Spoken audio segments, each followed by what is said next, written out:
अस्सलाम वालेकुम बच्चों एंड वेलकम बैक। आज के इस वीडियो में सर आपको 10 इम्पोर्टेंट एमसीक्यूज हल करवाने वाले हैं। तो बच्चों ये एमसीक्यूज नहीं है, ये शॉर्ट क्वेश्चन भी हैं। यानी शॉर्ट क्वेश्चन में ये कैसे पॉइंट पूछे जा सकते हैं वो भी आज की इस वीडियो में सर बताने वाले हैं आपको। सबसे पहले मैं आपको ये बता देता हूँ who I am. My name is Mohammad Babar. तो मैं पिछले 10 सालों से बच्चों को कंप्यूटर साइंस पढ़ा रहा हूँ। फर्स्ट टाइम हो, चैनल को सब्सक्राइब कर दो, वीडियो को लाइक और शेयर कर दो। इससे फ़ायदा क्या होना है, मेरी नेक्स्ट वीडियो जिसमें मैं 5 से 8 चैप्टर के इंपॉर्टेंट एमसीक्यूज हल करवाने वाला हूँ वो आपको टाइम पर मिल पाएगी। तो चलें बच्चों फिर स्टार्ट कर लेते हैं फर्स्ट एमसीक्यूज से। और फर्स्ट एमसीक्यूज है किसी सिस्टम का बुनियादी मकसद क्या है। What primary function of a system, यानी एक सिस्टम का बुनियादी मकसद। तो ये स्टूडेंट 2 नंबर के लिए पॉइंट पूछा जा सकता है कि सिस्टम क्या है। तो सिस्टम की आपने डेफिनेशन बतानी है। डेफिनेशन बताओगे तो 1 नंबर इस बात का होना है कि आप डेफिनेशन में सिस्टम का मकसद भी बताओ। ठीक होगी बात। तो ए ऑप्शन है यहाँ पे आजादाना काम करना, to achieve work independently. B option है एक मुश्तरका मकसद को हासिल करना, to achieve a common goal. C option है नए सिस्टम बनाना, to create new system. D option है तफरीह फराहम करना, टू प्रोवाइड इन्वायरमेंट। तो स्टूडेंट इन चारों में से जो आपको दुरुस्त आंसर लगता है वो कमेंट कर दें। मैं आपके कमेंट देखूंगा तो मुझे खुशी होगी कि मेरे बच्चों ने दुरुस्त आंसर दिया है। लेकिन इसका दुरुस्त आंसर मैं आपको बता देता हूँ, वो है D, to achieve a common goal. याद रखना है कि एक सिस्टम का मकसद क्या होता है, to achieve a common goal, यानी एक मुश्तरका मकसद हासिल करना। अब स्टूडेंट हम लोग बात करते हैं क्वेश्चन नंबर 2 की। और क्वेश्चन नंबर 2 है किसी सिस्टम का बुनियादी तस्वर क्या है। What's one of a fundamental concept in system, यानी किसी सिस्टम का जो फंडामेंटल कॉन्सेप्ट है वो क्या है। तो किसी सिस्टम के फंडामेंटल कॉन्सेप्ट में 4 पॉइंट हैं। 2 नंबर का ये क्वेश्चन जब पूछा जाएगा तो आपने जस्ट उनके नाम लिखने हैं और ऐसे आएगा ये पेपर में कि एक सिस्टम के जो बुनियादी तस्वुरात हैं उनकी लिस्ट बनाए या फहरिस्त बनाए। तो आप लोग उस फहरिस्त में क्या लिखोगे मैं वो भी बताऊंगा आपको, बट यहाँ से जो एक फंडामेंटल तस्वर है उसकी आपने पहचान करनी है। कमेंट में टाइप करना है अगर आप जान पाए हो तो। इसका साइज यानी its size A option. B option है इसका मकसद, इट्स ऑब्जेक्टिव। सी ऑप्शन है इसकी उम्र, इट्स एज। और डी ऑप्शन है इट्स प्राइस, यानी इसकी कीमत। स्टूडेंट दुरुस्त आंसर मैं बताने जा रहा हूँ, आपसे कमेंट कर दें और मुझे पता चल जाएगा कि मेरे बच्चों को इसका आंसर दुरुस्त पता था। तो मैं बता रहा हूँ जी इसका दुरुस्त आंसर है बी ऑप्शन, इट्स ऑब्जेक्टिव इसका दुरुस्त आंसर है। अब मैं ये भी बता देता हूँ कि अगर यहाँ से क्वेश्चन आ जाता है पेपर में कि एक सिस्टम के बुनियादी तस्वुरात लिखें तो आप लोग स्टूडेंट 4 लिखोगे।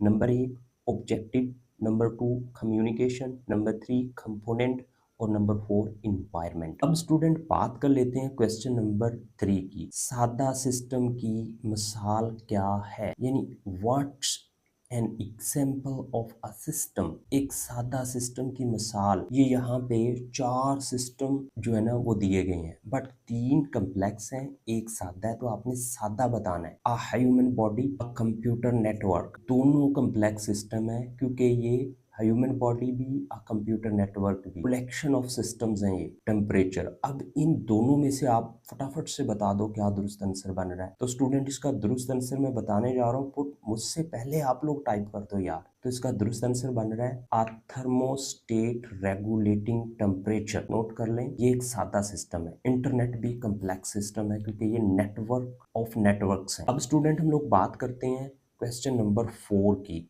सिस्टम के बुनियादी अज्जा क्या हैं। What are the basic component of, एक सिस्टम के बुनियादी कंपोनेंट। तो यहाँ पे भी मैंने बताए थे बुनियादी तस्वुरात और बुनियादी कंपोनेंट एक ही चीज़ है, बट आपको इनकी लिस्ट भी बनाना आनी चाहिए क्योंकि ये 2 नंबर का भी पेपर में एक से पूछा जा सकता है। ए ऑप्शन है सार्फ हार्डवेयर सॉफ्टवेयर।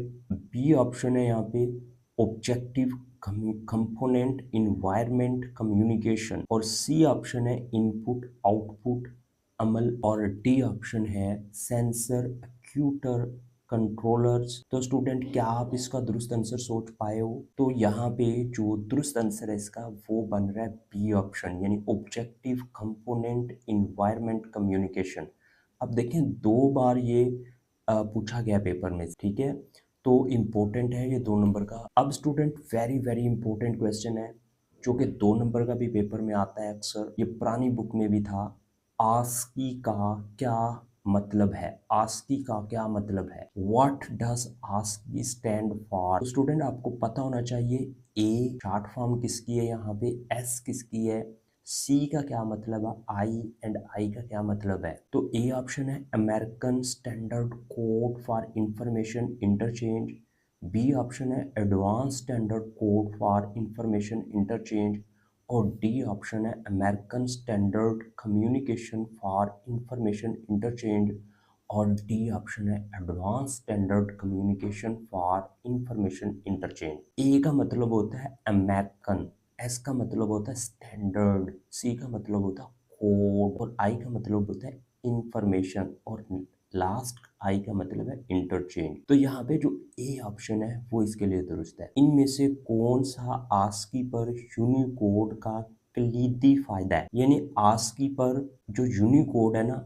वो एडवांटेज रखता है। क्या एडवांटेज रखता है वो हमने बताना है। विच वन इज अ की advantage of Unicode our ask, यानी आस्की से यूनिकोड सबकत ले जाता है, क्यों ले जाता है वो आपने बताना है। पी करेक्टर कम बिट इस्तेमाल करता है, इट यूज फेवर बिट्स पर करेक्टर। बी ऑप्शन है ये बहुत मुख्तलिफ ज़बानों के हरूफ की नुमाइंदगी कर सकता है। It can represent characters from many different languages, ये बाइनरी के पीछे से मुताबिकत रखता है। Backward compatible with bin binary, ये अंग्रेजी ज़बान के लिए मखसूस है।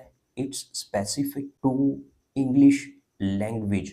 तो यहाँ पे जो दुरुस्त आंसर बन रहा है स्टूडेंट, आपके माइंड में जो आ रहा है फटाफट से कमेंट कर दें। तो मैं इसका दुरुस्त आंसर बताने जा रहा हूँ, वो है it's represent characters from many different languages, यानी आस्की सिर्फ इंग्लिश को टारगेट कर रहा है और ये जो है यूनिकोड ये डिफरेंट लैंग्वेजेस को टारगेट कर रहा है।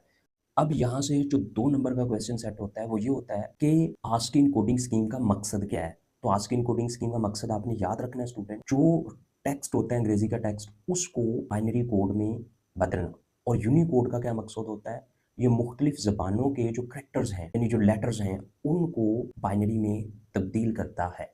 अब हम लोग बात ये यहाँ से ऐसे भी क्वेश्चन आ जाता है आस्की और यूनिकोड में फ़र्क बयान करें। तो यही फ़र्क है इनमें, एक तो जो अभी मैंने बताया है, दूसरा आपने फ़र्क लिखना है कि ये 7 बिट कोडिंग स्कीम है और ये इसके फॉर्मेट है आगे, ठीक है। अब हम लोग बात करते हैं नेक्स्ट की, इनमें से कौन सा बूलियन एक्सप्रेशन आर ऑपरेशन की नुमाइंदगी करता है। Which one of these Boolean expression represent the OR operation. तो स्टूडेंट यहाँ पे आर ऑपरेशन को रिप्रेजेंट करता है ए, ये डॉट जो होता है इसको एंड बोलते हैं, एंड बी, और जो जमा का निशान होता है उसको आर बोलते हैं, तो ए आर बी। तो यहाँ पे बी ऑप्शन दुरुस्त है। अब स्टूडेंट हम लोग बात करते हैं क्वेश्चन नंबर 8 की।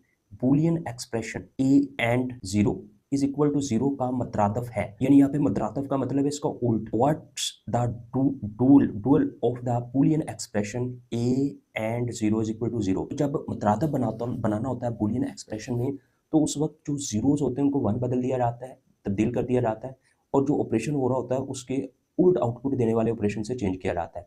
तो यहाँ पे जो इसका मुतरादफ होगा वो ए, और ए के बाद जो ऑपरेशन आ रहा है ना एंड, इसका मुतरादफ है आर, तो यहाँ पे आर आ गया, और 1 जो है 0 जो है वो 1 हो जाएगा, तो यहाँ पे ए ऑप्शन दुरुस्त है। उसके बाद नेक्स्ट देखें कौन सा लॉजिक गेट सिर्फ इस सूरत में दुरुस्त जवाब देता है। Which logic gate output true only if both inputs are true? If both inputs are true, तो student OR gate, AND gate, XOR gate, NOT gate. तो यहाँ पे जो दुरुस्त आंसर है वो है एंड गेट, एंड गेट उस सूरत में आउटपुट दुरुस्त देता है जब दोनों इनपुट दुरुस्त हो।